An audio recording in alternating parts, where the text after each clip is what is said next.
to heal every hurt and right every wrong. We need you right now. Come and turn this around. Deep down I know this world isn't home. Come Jesus, come. Come Jesus, come. One day he'll come and we'll stand face to face. Come and lay it all down, 'cause it might be today. The time is right now. There's no need to wait. Your past will be washed by rivers of grace. Oh, come, come, Jesus, come. We've been waiting so long for the day you return to heal every hurt and right every wrong. We need you right now. Come and turn this around. Deep down I know this world isn't home. Come Jesus, come. Come Jesus, come. Oh, come. Come Jesus, come. We've been waiting so long for the day you return to heal every hurt and right every wrong. We need you right now. Come and turn this around. Deep down I know this world isn't home. Oh, Jesus, come. Oh, Jesus, come. Oh, Jesus, come.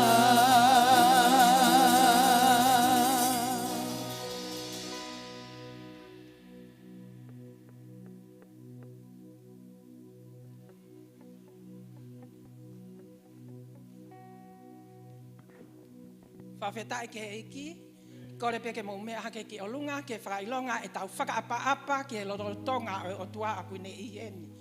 Kore peke tau lea ake e rea koeni, whawhetai ke eiki, haleluia, amen, pa te whai ate tau lot kamata. Ua tolu, whawhetai ke eiki, haleluia, amen. Apata mai, mau unu atu i he whiaf koeni, ke mau o atu ai whawhetai mo he whakamalo i a ho huawha, he mau i loi o kui kaipe hato e huawha, ke whakatataua ai lahi, ai mafi, ai whakaofo pia mo e meri e lahi o e awhiona. Mau tālolo i ho ao, ke mau whakamooni ki a te koe o kui kaipe hato e Otua, ke whakatataua ai awhiona. Mau ilo e Otua o ku lahi e whainga ai te volo, ke mau ngahi mo ui, ka ku mau fia, koe mau mau e tokotaha totonu, ko sisu kalaisi na ne to'o ai kolosi, ke whakamo ui ki mau tolu, mau hau ki ho loto ngā, ke mau hiki ho huawha ke maa olunga. Tamai o mau lotu ki a te koe, kau hiko si e mau whaife kau Steven, ai polo i he otu murina e Otua, o ki kai whai ngofua ai ngaue kua ke ui a ki ai, ka oku mau kore ai iwi pia mo e malo hi ho huawha, ke tataki aki si e ne whanonga. Mau lotu ki a te koe Otua kohono ki i whamiri, ke nau kau whakataha ke hiki ai a Fiona ke maa olunga.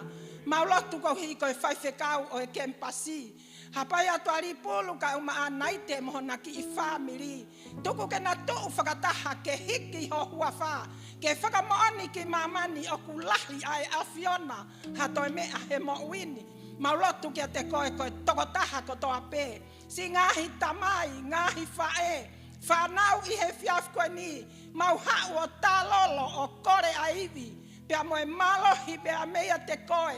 Ke tataki mua ki mautolu. Ai lotu, ai hiva, ngaue ko toa pete mau whai he aho koeni, ke he peke mau hiki ho huawha, ke ma olunga, ke ilo e mamani, na ke ui ki mau tolu ke mea ngaue aki, ke mau hau o whakawaiwai, pa mau tukulolo iho ao. Toko ni ki mau tolu I he fiaf koeni ko hiko ho Folofola, ke mau haloto whakaata, haloto tukulolo, haloto talangofua, mau ilo koe kakai ki mau tolu, mau he tuu he funga o mama ni, koe mauri aki e afiona pea moho o Folofola, ka oku mau kore tokoni ho lau maari e ma oni, whakaafonu ki mau tolu he fiaf koe ni, tuku ke mau fonu mahua, ke mau foki he feitu ko toa pete mau aluai, oku mau whakamooni, oku ke ia tek mau tolu, eiki ko ho palo mesia, hei kai pete ke li aki ki mau tolu, whakatapui kakato ai ngaue o e fiafini, ke mau hau ko toa pē, o hiki koe ke maa olunga. Eiki koe mau lotu ia mo e mau whakaamu ia, I he huafa o sisu kalaisi, mau whakafoki ko toa. Lere I pia mo e langi, koloria mo e whakawhetai, ke whakateu ngāki pē ia ho huafa, he oku tau pē ia pia mo koe, I he huafa o sisu kalaisi ko ho alo, ko mau whakamo ui. Amen.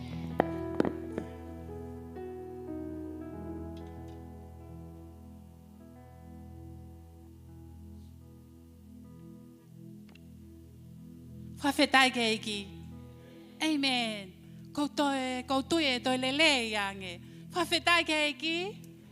Amen. Whawhiawhia e wakai ke tō tāko toa pē I he whiawhiko ni. Pea ko whiawhia ke tali whiawhia. Ai lotonga e Otua oku hinga e tau iheni. Koutou e ko hau oku ke amanaki ki ai. Pea aku iheni ono lotonga ke whakawhetau laki ki a te koe. Ke mpasi ua koe Kaveinga tuunga na tau hau pea moia. Na tau same he whiawhiko ni. Pea koutou oku koe tau whakaamu ia. Koe aho e whoki mai e Otua. Koe ose ngai mea kotoa pe. Koe ana e mamahi, koe ana e tangi, koe ana e lahe mea na e fōwai. Koe aho e tau amanak leleki ai. Koe aho ia ose mea kotoa pe. Talango ta whaki, kuke mateu teu ki ai. Tari whia toko taha kotoa pe. Mehe lahi taha. Kia sisi I taha I he whiawhiko ni ngai tamai, ngai whae. Paka pauna ki heni nai whakawhei mai koe. Ko koe toko taha mau inga taha I he whiawhiko ni. O kua te mau taritari kia te kou ke wakai mai I he ata I he whiawhiko ni. Taritari whia koe. O ku hene Folofola e Otua ke whawhetau laki kia te koe. Koe Folofola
Whawhetai keiki?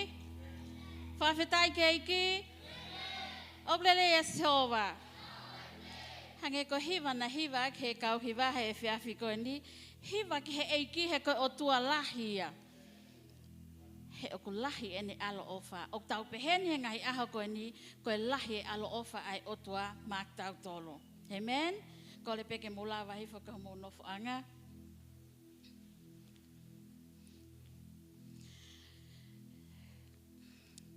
Ko tau tālai ni te tau whakaongongo ki ai ke tau laka ai ki he wike koe ni.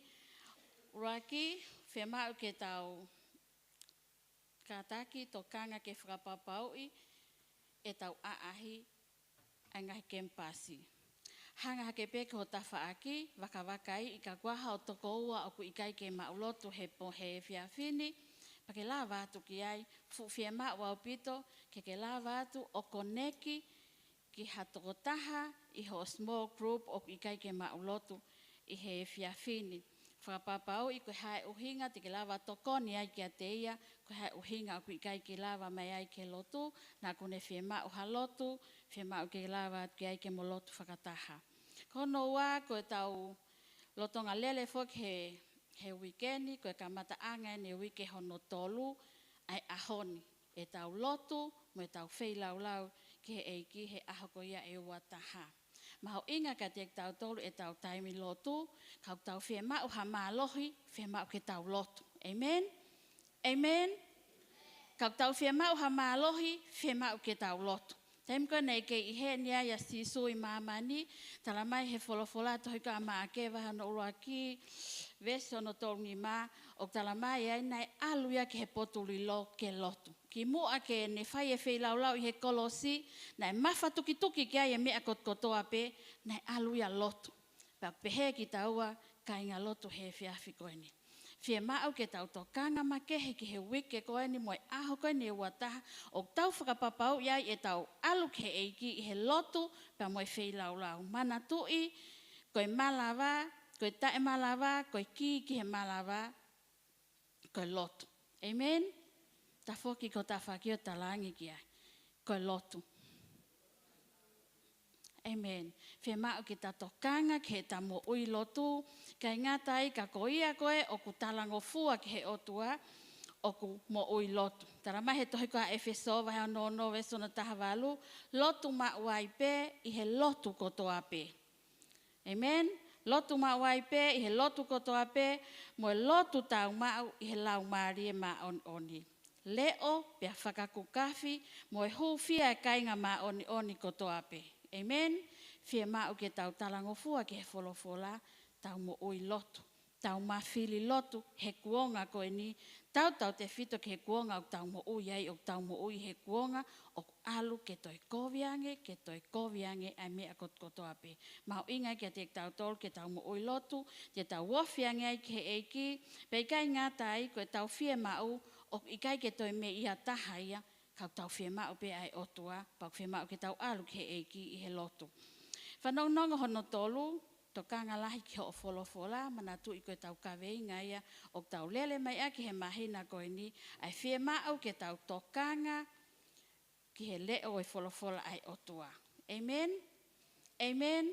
Tokanga ki he leo e Folofola ai Otua, o mahu inga au pita e Folofola ai Otua, hange kuia nei lawi ke e tau taritari he whiawhi koe ni, he koe Folofola ai Otua, o ku mālohi momo ui. Tanke tō taha tawhaki, o mālohi momo ui e Folofola ai Otua. Amen. Ika ingata e tem tau tokanga ke folofola ai Otua, o kuni hanga whakatupule kina mo whakaloloto e tau mo ui, pia whakamatu o tua ki kitautolu pa me folofola ai Otua. Ika ingata i ko taimu tau tokanga i ke folofola ai Otua, o kuke ilo lahi ai ko hai e Otua o tau tauhi. Amen. Ka ingata i ka tamai ko taimi ko ke tuku taimi ai ke Otua, o tuku taimi e Otua, ke whanongo ki he lotu, pia mo e takai o kukumi mo oni ke te ia pia mehene folofola. Pia oa na ngalo, mana tui ko tautou lahi angi ho lawe folofola ai Otua, mo tautou whanongo pia me folofola ai Otua, ko ho tui angi ke Otua. Amen? Amen? Amen. Kon ho ko lewa, whe mau ke koneki ki ho small group. Whe mau ke koneki ki ho small group. Mana tui ko koneki ko small group, o kui kai ko tā telefoni, o kui kai ko say hello, alu ki ai mo folofola ai Otua, he koe folofola ai Otua, ko iak mo ui, ko iak malohi. La watu mo folofola ai Otua, o wate ke tā telefoni. Ki ho kulupu, pe ika ingatai, la watu mo ia he ko ia te mo wahe ai, koe folofola ai Otua, e whai ai ho o mo wahe. Kono ho ko lewa, whamanatu mai e tau heart for the house. Amen. Ta whaki ke ta whaaki, ta lanki ai heart for the house. Whamanatu ke te kitautolu, koe mafu whoke ne Otua ai heart for the house. Koe whainga ni hong nau whakawhihu i ki hen, ka ke manatui, o ki kai koe house, not the building. Koe heart for the house, o ki ai owner of the house. Ko hono mafu, ke tau wa to whakamo ui halau maari. Pa kono uhinga ia, o kuke liai ho heart for the house. O kei ke whakamalohi i koe, ka koho ofa pe ke he Otua, pa me he te fit holoto, pa moe fia ke fuaki. Koutui, o taim tau ofa i hataha, o tau weke pe ke tau fuaki he taim kotoa pe.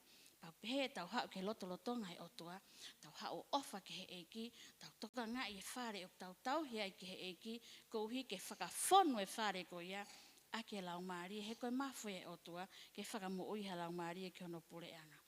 Koe whanonongo hono hoko, whamanatu pe ke te kitautolu, e tau Bible study, he pōpure lulu. Manatui, pōpure lulu, koe pōia ke tau hau ai o wako, pia me folofola ai Otua.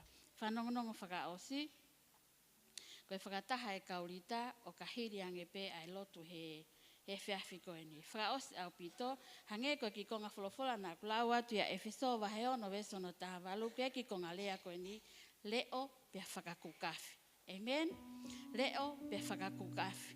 He ku ono mai e taimi, hange koe blawe ke atohi whakahaa. E holo e he Otua, ai lo i mata kotoa pe. Miho mou mata. Pea i kai aiha, pea alwe ki motol ki he potu, o ki kai ke aha mate, o ki kai ke aha ongusia, o ki kai ke aha tangi, ke aha mamahi. Pea ko mole atu, ai ngai mea motua. Amen.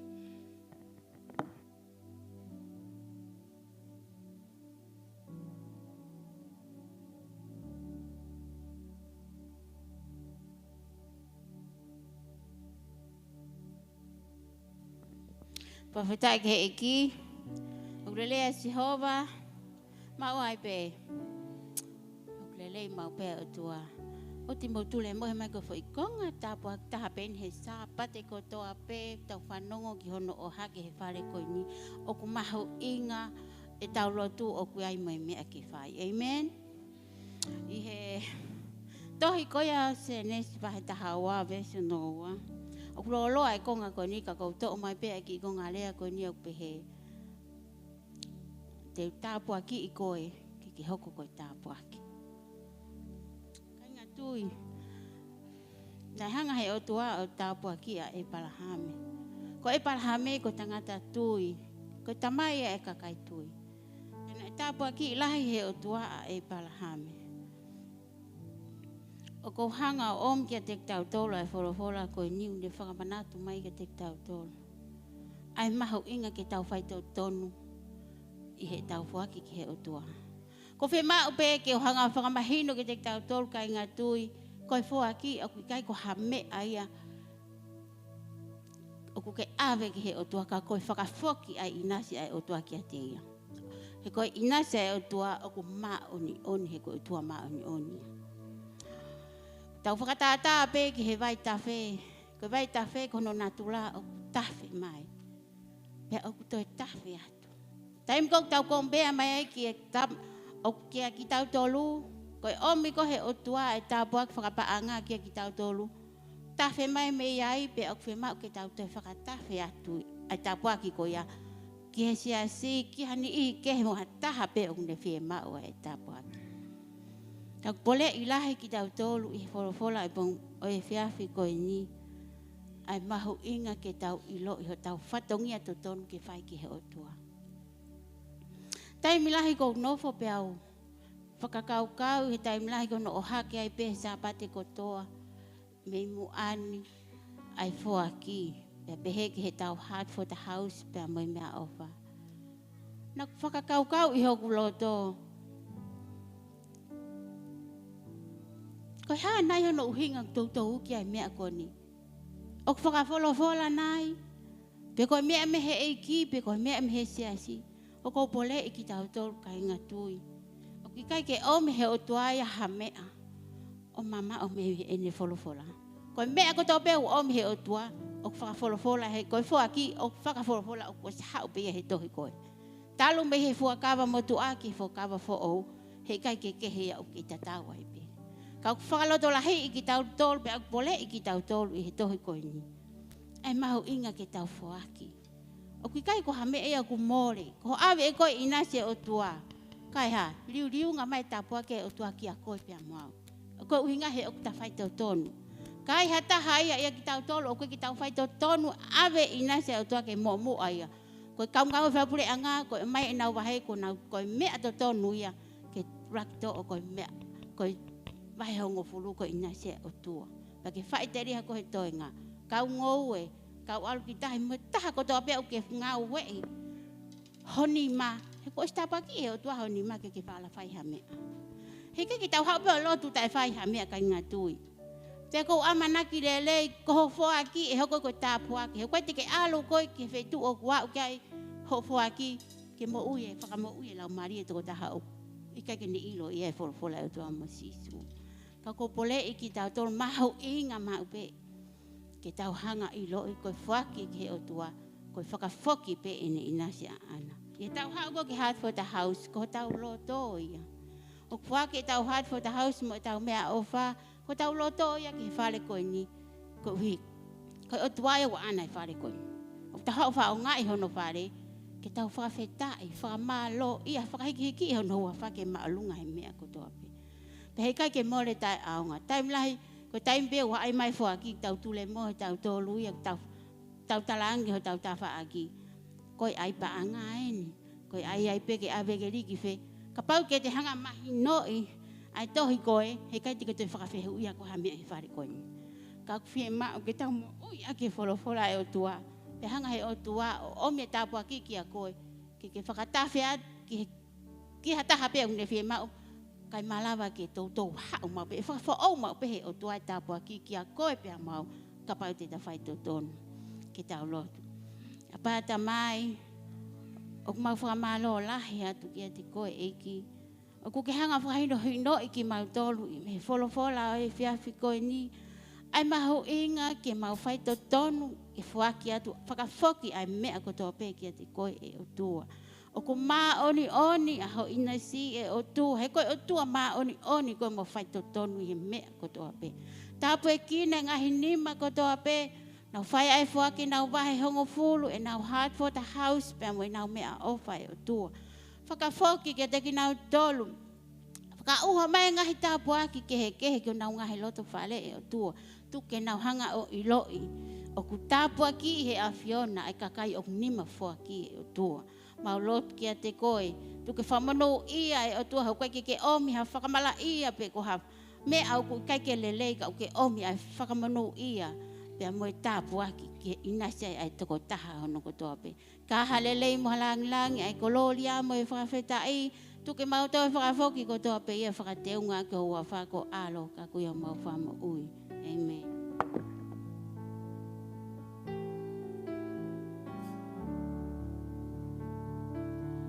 Koko sisu dau mo whakawhetaisi koko epe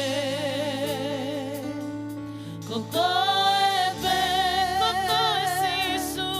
koko sisu dau mo whakawhetai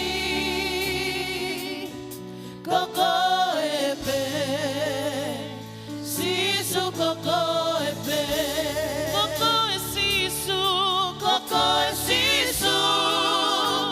dau mo whakawhetai koko epe koko epe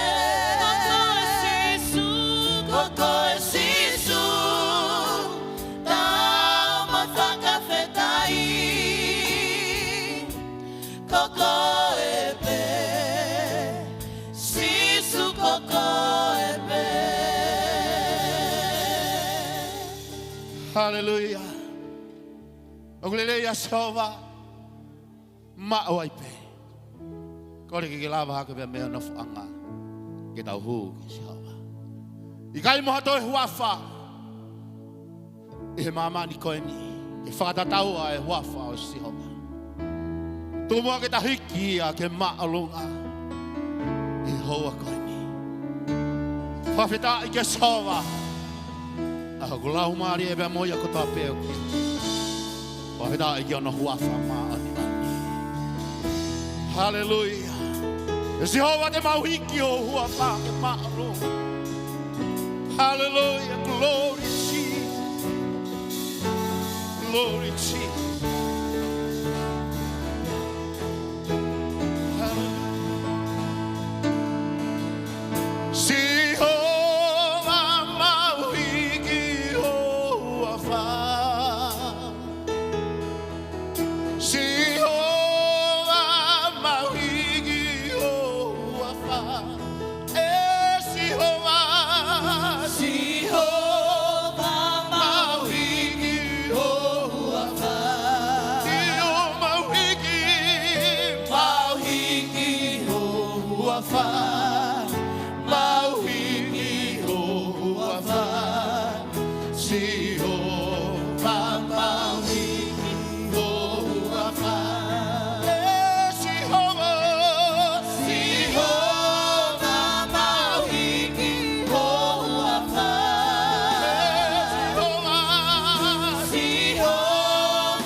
tau hoki soa. Glorify your name. Io e soa ke mau hiki hoa. Glory, glory, glory. We worship.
Mai ma fa malo ti afiona che afcoene ma fuori ao hike fofetai pe mo fa malo che afiona sio o honga che ding mau tolu ai ofa tai totongia ia afiona a ho malu I a ho tokoni a ho tapua ki a ho tofahala a ho mana a ho fakau fo si hova kaya koloya si hova ke ne fata taua ai ofa ia afiona Whamalo atu eki ki awhiona. Ko tangata pek mautolo yo au showa.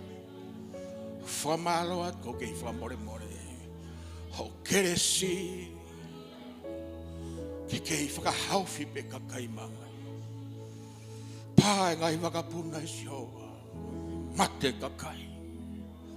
Tangi ngai whamiri. Wai wahano hinga. Misteria ke whainga tangata. Ka mau whamalo atu, mau kei moi pe, mau kei hao be eki, mau kei ngaue pe ke res mo ofa ia whiona. Tō ke mau hao ki o ao e whiafkoen ma me loto honga, ta me loto whiakaia eki, me loto amanaki le rei. Ka kia hanga I palopare mau whikoki mua kakai, tō ke nau manatui o kei Otua be a whiona. Ia ia kakai o fauha whihala ki, to ke nau mana tui kei tela hi pekeresi ai awhiona. O kei ha fotua whakasino e ke mahu whiati fotu ke awhiona. Alofa mai eki, Jehovah Rapha.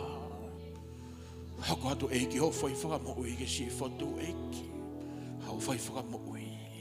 Ka wina ho kakai eki he whiafkoeni, ya mena ke makmake mai moi, whanongo ki hore o ki toinga taimi koeni. Tuku kene hanga whafo oe ma amanangere. Tuke mau te sio whakalere I pe eki. E hake Folofola kia kakai. Mosese toi sio pe. So siwa toi sio whakalere I pe. E parame toi sio whakalere I pe Kaveinga iaho. Tako si hova ko ia ho tako ni ofi. Eki langlangia pe uafa. Tau mo ko Jesus Christ ko alo. Mau whai whakama ui, amen. Ni whamalo e tako hiva, popo he tau ngaue he whiafkoen, ka pai hulu mai tau kau ngaue, Folofola tau ngai aki he whiafkoen, I tau ngahi campus, I he whako ia e ahoni, tohi Nehemaia vai hanoa, vesongo fulu mawhitu, ke vesko ia hono ua noa, whamoremore kone kulat pe mimu ani.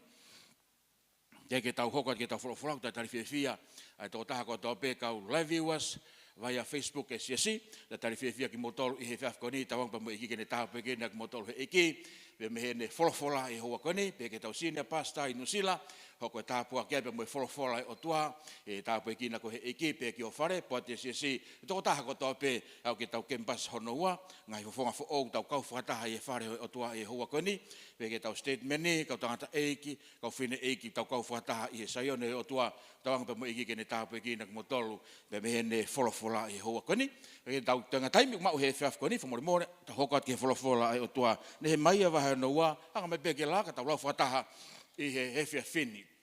Te loa wata ve song full mafitu tau tau fitong mai i he hefia fini ke vesi hono wanoa pe neu pehea i ke te kinau tolu o mou mamata ki he mamahi o tau mo uai. Kau hi kua tukuri aki pea seu sarema. Pea kua tutu hono ngahi matapaa ai afi. Hau ke tau langa hake a maka seu sarema. Kau hi ke oana a tau ke i hoko koe lumaanga.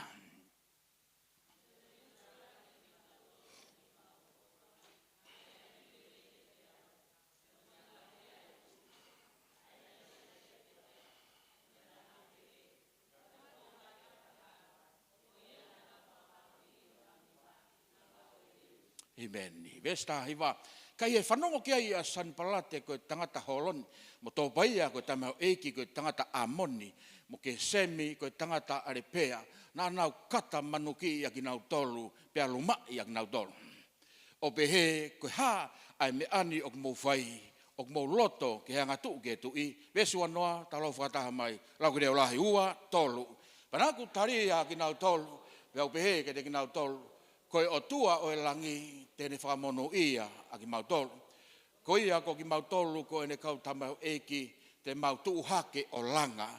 Kau ki kai ko ato fia, pea potu, pea whailonga i seu sarema ma mautolu. I te whakango atu e vesonga fulma fitu, ia e whakamamafa o e whiawhi ko e ni vesonga fulma fitu, penu pehea i ke te kinau tolu, o kumau mamata ki he mamahi, o tau mo ua i ko hiko tukuri aki pea seu sarema. Whawheta eki. Kaveinga e whiawhi ko ni, lere tau ngai kempasi i he whiawhakola ko ni pehe mai koe whakahawhe, mo e whakalatola i kitautolu. Nuku'alofa church family kempasi hono ua. Pehe mai ke te kitautolu, hao ke tau langa hake, a ngaue ai eki ko hui kitautolu ke hea tua mafi. Pekon toi whakarea ke mahinoan ke te kitautolu he whiawhini, hao ke tau langa hake. Whawheta eki. Hao ke tau langa hake, e siasio eiki. Hao ke tau langa hake ai uin, na e ui ki tau tolu kia he Otua i hono siasi. Ua, tolu, whawheta eiki, haleluia, amen. Ka pātu tau ki whakosi ke he wahe ono ulua ki i he Folofola tau lau he whiawhiko ni, i he wahe ulua ki pe o e tohi tatau pe, o ku hanga he Folofola ne ki hulu i me ke te tau tolu he whiawhin, ai mama lahi koe ni ke tau fuutokanga ki ai, Nuku'alofa church family, wafe wanima, i he kuanga whaosi koe ni, o talamai he Folofola ke te tau tolu, ka mau inga ke tau fuutokanga au pito ai, ki he Folofola e Otua. Ka koe kuanga o mau inga ke tau tokanga ki ho tau wā pia mo Otua, fau he mo ui lotu. Tui kai peke pe he meni. Vai no ula ki talamai Folofola ke te kitautolu, ke hulu i me ke te kitautolu e whakaukau o he whiawhiko ni, ha mama maktau. Talamai he Folofola, nai alote kau tangata, mi mi siuta, po me kau tangata, i he kau ngaue koia, kau mui koia e ki a Nehemaia, pakona whanonga ki sarema, pia koe eke hange i he vesono tolu he vahe ono ula ki, pia mehe Nehemaia, o whewhe ka kai siu sarema. Whewhe kau tangata, e ka kai koi loto na kai ki whakapōpulai, au nau whewhe hake. Tau talamai e Folofola na oange o ngongo whamamahi. Ne kau tangata ko ni whilawe pa mo ngongo ki ka kai siu. Ai ka kai ofa i a Nehemaia. Ai ka kai o tokanga ki a Nehemaia. Talamai e Folofola na oange vesa no tolu vahe o nura ki a ngongo whamamahi. O ngongo koe ke ikuna, o ngongo koe ke langa hake, o ngongo koe ke whakawhiawhia. Pe talange he kau tangata, koe ka kai siu ai, nau whakatupu e o ngongo kovi. Koe ke nau langa hake ngaue e Otua. Koe ke nau tokanga ki he Otua. Ngai o ngongo koe ke sai. Hongo whamamai, hongo COVID. Pau talamai he Folofola. E ka kai na amanake a Nehemaia, koe ka kai langa hake, koe ka kai lotu, koe ka kai tokanga ki he Folofola, o ki kai ke nau whanonga he halakuia. Koe ke nau alaini he amanake ki a Nehemaia, e ka kai kui koe ka kai e Otua. Whanongo mai he whiawhikoni, koe ka kai e Otua, o ki kai koe sia sipe. O ki kai koe whaiwhe kaupe, koe ka kai e Otua, koe ka kai tokanga pe a nofo ke Folofola e Otua. Pau talamai he folofola toa whainga mamahi whaka Otua na he nofo he noto. I he mo ui whawhoi tūtū koe ane mai. Talamai ke te kitauto hoko te veso no wha alwa tai wahe no ulaki. Talamai he folofola holo hiwa Nehemaia tangi ke he Otua. Ane lotu ke he Otua. Ko hika ka kai koe ni halai he visone. Hala he mawhasia. Hala he ofa ke he Otua. Se o peka no tutu o e fu ahu talamai he folofola. Ai ngo palo pare malalahi na hoko Jerusalem na holo ki lalo e amaka pe to tutu e a holoki e fukolo pe talma he folofola kai ke mau haka kai ai na mamahi no holoki e nau e Otua Nehemaia to ta hape pe talma he folofola felau he ko tangata na e nofo mo oni ki he Otua pe talma he folofola kai si mamahi ko e loto mamahi fa Otua ko fa ke fainga mamahi o ta mamahi ia me ta mamahi to ta fainga mamahi ko ni o ia Nehemaia fainga mamahi fa Otua kono mamahi e fare Otua hono mamahi e fina ngalo e Otua ko ofa i he ngaue e Otua ko tokanga ki he ui e Otua to ta mai folofola na hau e tangata ko ni one faga mamahi ke Jehova pe ane tangi mo ne au kai ke Jehova o glere ia Jehova ko konga ta mo o ia mau inga au pito ke ta fu faga mato ato mo e Otua o kulere ia Jehova. Ko kuanga tamo o iai Nuku'alofa church family mo tolu wakai mai ho o ku kai ko kuonga ke ta whaka vai wa inga ai. O ka pau ke fe mau hata puak. O ke fe mau ha tokoni, o ke fe mau ha mana, o ke fe mau ha riu kawa, o ku mahu inga ke ta whaka mato ato mo e Otua. Tui kai peka hila. Hallelujah. Si ka kaina amanaki atu ki ane mai. Pe e mau peha kakai e tangi. Pe e mau peha kakai vahe ulaki te nau au kai ko hiko heolo e amaka. Pe koe vela a hala ke mau hakakai ia. E ofa ki e ngaue e Otua. Ma sive mone aho ko ia hakakai o ofa ki e ngaue e Otua. Ofa i he hui ai Otua. To kanga ki he folofola. Ma sive he kuonga ko ia. Tau te fito ke aho Nehemaia. Pe talamai he folofola. Na e loto Nehemaia ki he nima e Otua. Te tau whama bobo kai anai ange Nuku'alofa church family. Ke masua hanga mai he fiaf koe ni. Koe nima o Otua o kui kai hifo noa ia ki ha whamiri. O kui kai ke mana noa ia Otua mo hono nima. O kui ai e mafi he nima o Jehova. Tui ke pekaila. Hallelujah! O kui ai e mafi ai makehe ai tāpuaki i he nima o Otua. O ka pau e hifo e nima o Otua ki tonga whanongo mai. Koe pure anga monu ia ka hifo kia e nima o Jehova. Koe siasi monu ia ka hifo kia e nima o Otua. He ku hawai e tāpuaki, hawai e tokoni, hawai whai moi whai sino, whai moi whalau maria, hawai whakakeake, hawai malui, hawai e tokoni, hawai e tofahala. O ku kehe nima o Otua me he nima tangata. Pena loto Nehemaia e Jehova. O kou tangi mo loto ki ane koe. Te whakafoki mai ho mafi. Koe ka kai ni nei whaikai amanaki. Tēnā hoko koe mama. Kau tawhia amanaki. Tawhia e tui. Tawhia e mateaki. Tawhia e tokanga. Tawhia e mawhasi. No passion. Hala he mawhasia ke Otua. Halaha mei tokanga ta ke Folofola ai Otua. Halaha mei tokanga ta ke ui o whai he Otua. Ka whatonga i ange. A ngongo le leiko ni. O ke Jehova bea Jehova. Whanongo mai kau whawhangu ko he whiawhin. O ke Otua pe Otua. O ko whamanatu ke te kitautolu he whiawhin. E re sonu hulu mai ke te kitautolu he whiawhin. Koe kuanga ta tau penu tau lue atua. Hui ka tupulake ang hala e momoko e ofa e tolai ki Otua.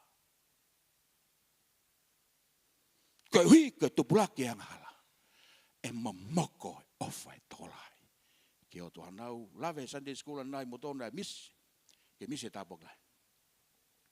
Nau lave ane nai ke wasi ai Otua. Pea kulotonga ngaue wasi ko ia he wano wanima. Ako ufam ke pore i kitautolu i he whiawhini kai. Kalau ia tonga, okei muno ape tonga.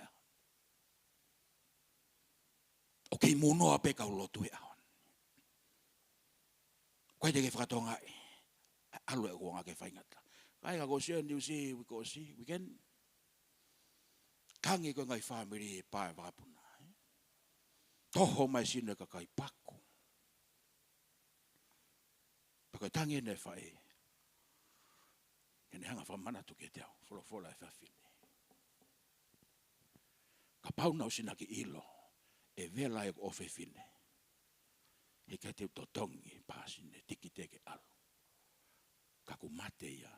Ko eku tai tokanga. Whewhine lotu eni. Ko i kai ke whanongo le reiki re oi Otua. E whewhine ai nei tō mui ke waka. Musi opea. Hao e whewhine nei tō mui he waka. Mule koe tilei ai Otua. O ke ne tāpua ki loto ai. Wai ni toki ātō mui. Ka panau sina ki ilo vela ko ofi. Neka ke totonga ne tikite. Ka kohina ke whanongo le reiki re oi Otua. Wai ula ki kai peke te maua tangata e whanongo ke re Otua. Nehemaia peta. Only Nehemaia. Nei whanongo ke re Otua. Paka taimko ne au kaia Nehemaia kainga. Te hui fo peke. Whamapopo ke no e malanga e whewha. Mea lai peua. Koe Kaveinga o e whiawhi koe ni ke Nuku'alofa Church Family koe whikau. Special message ke tangata tui he ahon. Koe koe pentekosi o kau ke sesi. Pentekosi koe whonu he lau mare mana. Pe koe whikau mak tau tolu he whiawhi koe. Ai mahu inga ke tu uhake ke tau langa ngaue Otua. Uinga na ui ai koe. Whaweta ai keki. Pe talamai ke te tau tole vahe honoua. Kamata mai talanoa. Mata ke ngaue ofa whaka Otua ia Nehemaia. Ai whainga passion, whainga mafasia, whainga hoha. Teu wharea whakatonga tonu mo tāu mo e lotu e ahon, wharea koe hoha. Wharea koe hoha. Tokanga, whawhetai ke eki. Pau talamai he Folofola, sio ke mea tau e ua na langa e Nehemaia, e loto ngasi hova. Ke ngaue nima Otua maka peua na hau modema maka ulaki wharia ka lotu ya e meni ke he whawhin ka whehui atu na ke lotu e ahon na ke lotu ane awhi ko whe taimi o ke whie ma o e toko ne Otua ko whe taimi o ke whie ma o e nima Otua peke toki hoko pe whaingata peke toki whie ma o e nima whanau mai o red light te Otua ke kau lotu e ahon ke whakaaki ki kitautolu. Talamai he Folofola. Koa Nehemaia. Se ke whawhangu he lotu e tangata koe. Pau talamai he resonika te kitautolu. I he Folofola koe ni ariwha e wahe anoua. Pau koe vesi kona tau kamata lau. Koe kongi mo e wahe anoua. Talamai he Folofola. Alo to toa koe tangata ke tui. O ne talange tui. Tangutu mo tui whewhine e tawak. Pea talange e Nehemaia sihova. Ai ke ta alu mo koe ke tui. Kelo ke alu ke tui he whakawa motoa pere nges ke hunoa ia ke whare o e tui. Ka tonu ho whakatau Folofola e tāpua ki pe toni koe pea ka hala wake tamate i koe ko honou e whamawahe i koe to e tāpua ki mea te. Peo tamai Folofola ai hongo i koe Nehemaia pe e whewhe koe ne alu ke whare o e tui. Sio ke mālohi o e mo ui lotu. Sio ke mālohi e mea whai he lotu. Talamai Folofola holo Nehemaia la sihova. Ke ki lawa e au. Tuku e ka bau ke lawa e koe. E ke lawa e au. I need you, Lord. O ko whawhango koe, ko Pentecost e whawhine. Lord, I need you. Loi e whawhine koe ke tokanga e toapo ka kula aho e ta whihala ki mo e ta ngahala mo e ta tōno no. O whakahawhi pe o tuaka koe. You need God more. Pako talamai ne holoko e ane mai a tangi ki he Otua. Pana ngaue si hova I lote he tui tangata mo tui whewhine. Ke ne whau e tohi ke alu mo e tohi. Ko e tohi ko ni ke whakamawhai ke hau e whekau e ke resi ai Otua. Pau talamai he Folofola. Whe aloatu koe mo e tohi. Pasi e vai tawhi ke kolo uluaki. Tamai he Folofola. Oku ngaue Otua. Kai lotu piha Nehemaia. Talamai koe ka kai holoki. Nau holoki a tutu e fua. Holoki a mak. Tafu pia, whaka au hai kolo, lotu pia Nehemaia. So ke focus o tangata mo ui lotu, koe ke awhi he hongo e tangata. So ke mea whai he mo ui lotu, o koe ke teki e te koe haa lau e kolo, haa lau e tangata. Talamai e ku tau whai ekonomika, gule tangata mo ui lotu, Whanongo mai kau whawhangu ko o koe ke tekia tia ke palparema whakaekonomika. Koe ke tekia tia koe ha palparema ka kano moeanga hal o laka beia ki mua. Whanongo mai, kau la veat. Koe ha mea e mo ilo tu e whai, whanongo mai. Koe mo ilo tu, kala mai he Folofola ka te kitautolu, o ku hawai e tokoni ai o tua maau. Pea koe taimi koe na loto a Nehemaia, kai mata ke ngaue ni Masihova. A loto mo e tohi ke kolo hono ua, whakaataha pe tangata, ke al kolo pe Sihova, ke usio ki he kolo, ki seu sarap. Pata mai Folofola, hola po uria Nehemaia, hu he matapa uluaki, ke iti whikau, o sio ki loto ki he kolo, ki he holo e amakam. Tangi koe loto Nehemaia. Kainga kau tala loto at ka ting motol.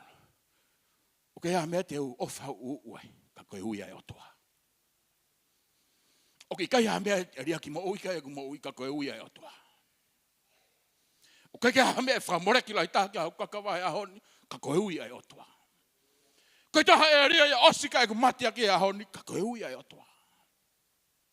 Manatu e ahe whakpare. Manatu e iai ahe whakpare. Pak talmai he Folofola. Taim koe na alatoa se ane mai asiot ki holo e ama. Fasi hono loto. Kai puke pe ene loto. Loto pe ane mai kai whakotuutu pe Sihova e makaki olunga. Sio ke mea whai he loto. Whanongo beka tau unu mai ke tau whamapopo he vevene. Sio ke mea whai he loto. Loto pe ane mai kai whakotuutu pe Sihova. He ka kaisiu na e whakaurita i loto he ka kaisiu. Ko papilone na nau tutu mo holoke fua, ko kakau siu koe loto, sio pe koe pe na lau tofa hame, Nehemaia pe taha, he koe tangata mo ui loto. Pau tamai he Folofola, tango na lotoa, na ngaue loto si hoa mono mafi, hifo e nima atua, ore e holo loto e kau siu.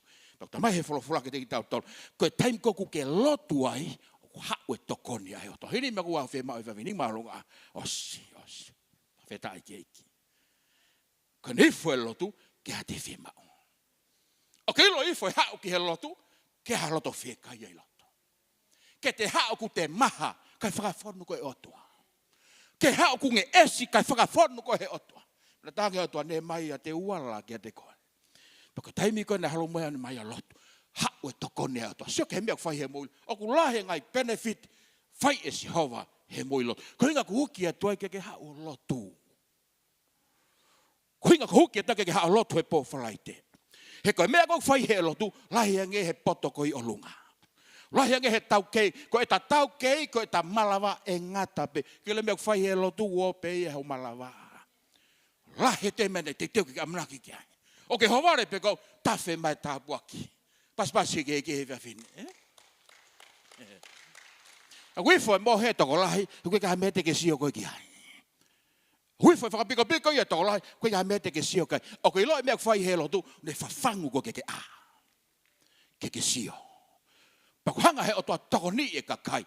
Nau kore whamatoa. He tā mai Folofola, kore whamatoa te he Nehemaia. Preanga tonga. Nuku'alofa church family. Kau lotu. Whimau ke tau kore whamatoa toke Otua. O whimau ke tau whamatoa to moe Otua. Tau te fito ke kuonga whaos.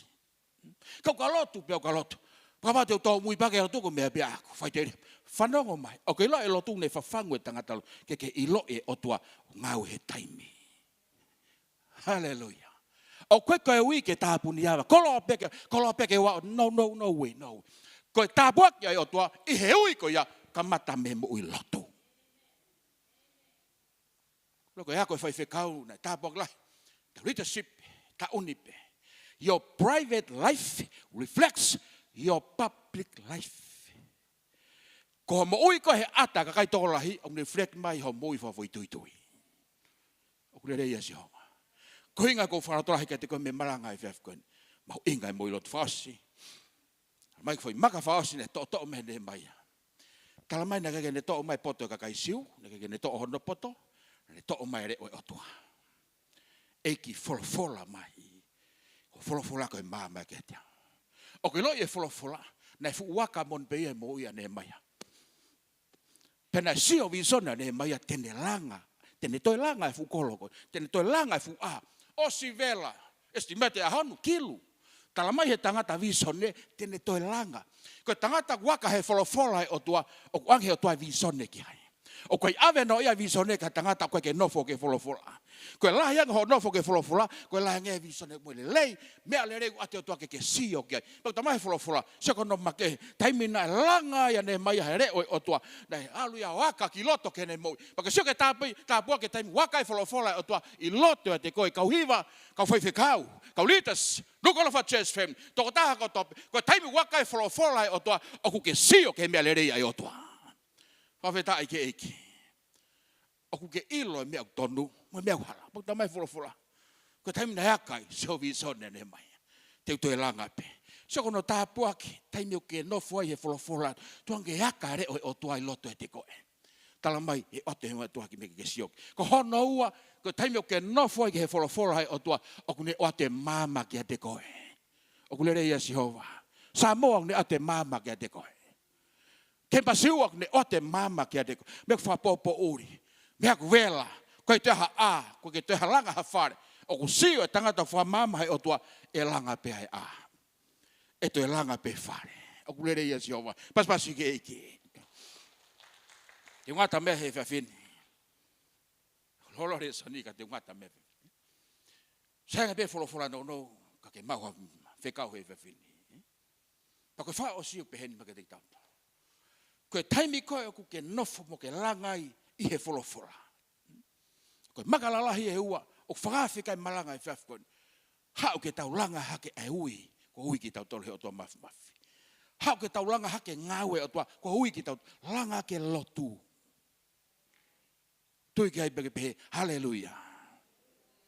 Langa ke lotu. O koe ke lotu koe ni, o koe ke lotu e tola, wana tau moi peo, haleluia, haleluia, o spea, visone pea misi e pea ai whakamore uhila, he toenga hafa ua e lotu hufia. Koe lotu koe ni kai holo ki lalo tulutu i o tangi. Mana ku uki e po whalai te ke muhau ke tau lotu. He ku Kaveinga I aho. Peko tamai koe konga whaosi. Hanga ne mai a toa hake maka koe Folofola. Peko haka koe Folofola he ne mo'i. Oku ne sio ke ngai misi.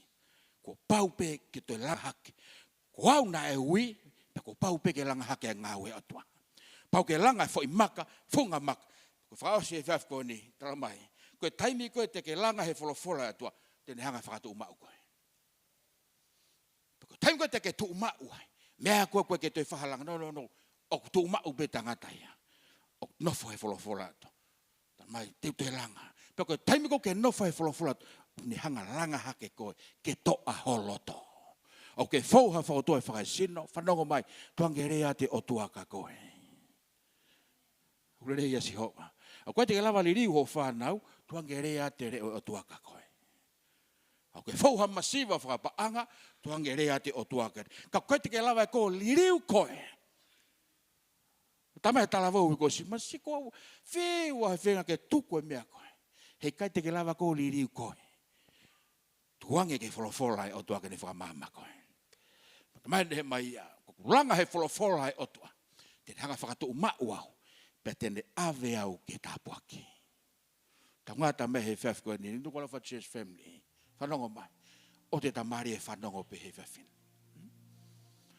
Rau e Folofola tuange rea te Otua ka koe.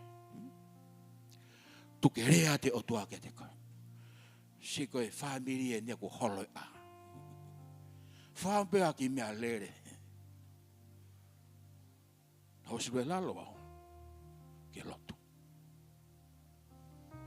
Whampea ki a whare. Whampea ki a tāpuaki. Whanongo mai. A koe loi mo I lotu.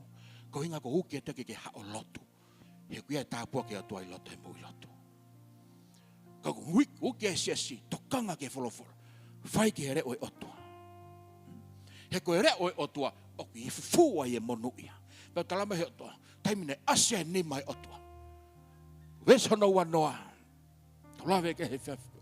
Tamahe vesono wanoa ka te kitauta. Lau maka tō paia musan palate ves tahiwa. Pia tuu hake. Ane maia ves wanoa. O ne talange ke kau tangata koe ni. Na hanga he Otua hui ki mau tolu ki aho peheni. Pia te mau langa e a. Paka hiri langa e a. Whakotu pambe langa I loto. Nau e whare Otua. Paka hiri mei ai. E bless ki mau tolu e sihau. Ko ki mau tolu kotoa koe na. E to e nima e Otua me te kimotu. Kula ka ke ifo pe lotu. Ko ke inofo e nima e Otua ia koe. Kone ke ifo pe worship. Koe no fwe ni mai o tua ia te koe. Koe nei fo pe laka ki mua ke iloi o ke iai ni mai o tua. To o ni mai o tua koe tae ore te ho hiva. Koe tae ore te ho malanga. Koe tae ore te ho lotu. He koe ni mai o tua. Haua e wha mo ui. Tangi o tua ka Nehemaia kou maka i hoku ni mai tari lotu. Hono wha o sio kou maka i hoku ni mai. Ai tāpuak ke wha mono ia i koe Nehemaia. Siu kotoa pe. I tambai alua Nehemaia. Whakalaplahi kau siu. Mo mai ke taulang. Pe pau ko hona ulo toke naulang. Pe tangi o tua Nehemaia. Talange ke kau siu koe nai. Te blesse kakai. O kuno foma o ia te. Where kakai lotu. Heke hea. Tauki. Huki he. Ririu he. O hangelo to tola ya feke. Tawat pe kakai ko koliriui. Tawat pe kakai ko koliriui. Fanongo mai. Tuma. Tuma o here o tua. Tuma o here o tua. O tamba si sayang pe lotu ya. O te ke laka hatangata ria lotu hatangata lotu. O te ke laka hatangata ta va ngo fulu hatangata va ngo fulu. O te ke laka hatangata ta mo i lotu hatangata mo i lotu. O te ke laka tangata ta nofo ke Folofola he tangata nofo ke reo e Otua. Hau ke tau langa. Ngaue Otua he hui ko na ko hui ko ki ai. Pe ko langa ko ia. Langa ke lotu. Fo mato ato. Nofo mo oni ke reo Otua. Au ke puke. Tu ke rea te Otua. Tolalo holo to. Tu ke rea te Otua ka koe. Ko fo i holo to. Tu ke rea te Otua ke te. Ke feo himai kakai. Nau tuhi fokoe. Hau ke he Otua kake moui. Jehova mabuno yo au he fiafkoe. Fua malo at ki afiona. Mama hau Folofola eki ke. Fua fangu mau peki mau tolo. Wofi au he mau hake esio. Tako repcha koe ke alu haka ufoi fikau o tatapi. Malo pe malanga, malo pe hiva, malo pe matiaki. Malo pe whaka uri mo asa. Ko hewa ni ke kolo tangata mo oi matatari. Tangata mo oi mateuteu. Nofo mo oni ki he afiona. Nofo ki hao Folofola. Ka ke whaka aki konga ni o ke he si hoa. Wheriri ua ki e kakai. Kalamai hao Folofola. Tukuange kakai wheriri ua ki. Hanga mai ki a te au. Heko si hova tene whai e tāpuaki. Eki tāpuaki o kakai. Tāpuaki e mawhai whikau ki Nusila. Tāpuaki e poate. Tāpuaki e toko tāko tope. Na tolu wakai mai whiafkoe. Langlangi a mau e peo hua wha. Sisu Christ ko alo. O mau whai whama ui. Amen. Amen. Tāpuaki nak motore iki. Kata kita ko leaders. Whamormore. Unu bai whai sea tohe maki mua. Taki whatawa pe whiafini. God bless.